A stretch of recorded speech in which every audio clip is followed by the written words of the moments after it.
match with Barcelona. You buying that? I mean, anything's possible. I think they reported within context that it happened Thursday. I'm pretty sure it didn't happen Thursday because you're not going to be able to keep something like that under wraps when you go and you announce it to an entire dressing room. But, I mean, whatever the case is, from Barcelona's perspective, they're certainly prepared.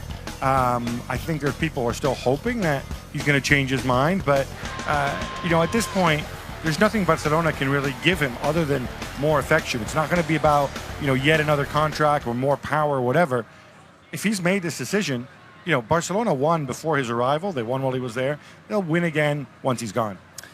You talk about affection. If it's going to be about affection, then it has to be the leadership of this team. It's got to be Lionel Messi, Luis Suarez, Gerard Piqué, that go to Neymar time and time again and beg Neymar to stay. Now, I don't know whether that's in play. I don't know if that makes sense. I don't know if that will work.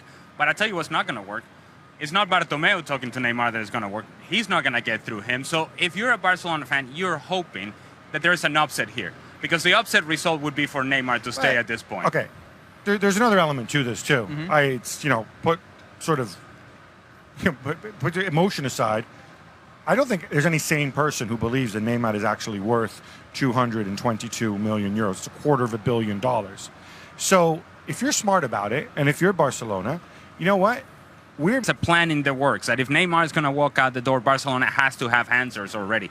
And I don't know that we can trust Barcelona to do that, given the recent history, because the history of what we saw last season is guys like André Gomez that did not really pan out, were not Barcelona players. Denis Suarez, is that the guy that is going to help you out? No, I just don't think that Barcelona at this point, it just feels like they're in a transition period, and they don't know whether they're coming or going. Meantime, Real Madrid is flying. Loading up. Loading up. They get rid of James Rodriguez, and somehow they get stronger. Dani Ceballos, they pick him out of the U21 European Championship. You got Marco Asensio still coming up. Isco still part of this team. Talk of Kylian Mbappe coming in. All these names are coming in, not many going out. It seems like Real Madrid is moving in one direction, and Barcelona is kind of standing still. We just showed you the numbers, the most expensive transfers in history. This would almost double it. And yet one of our colleagues, Herculez Gomez, came out and said it was good business. It was a good deal. It was a bargain for PSG. How is that possible? I don't think it's a bargain for PSG, but by the same token, PSG is in a very particular situation, right? So they have these very wealthy owners. They came in with these extremely ambitious plans. They spent a lot of money, but they really want to go to the next level. The next level means competing for Champions League. And it means that they're going out and they're getting the best player in the world that they can realistically get, because Messi and Cristiano are not realistic.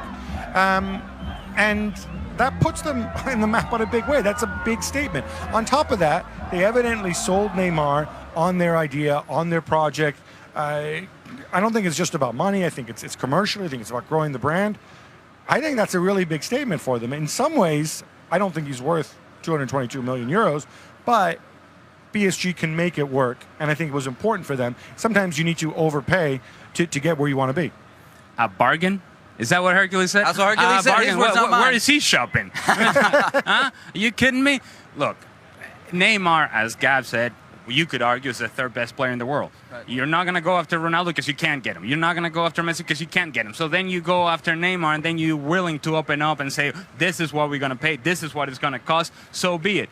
But if you are PSG, you better make sure that you have a balance to this team, because it's great to have all these pieces and all the attacking talent, all the Brazilian players.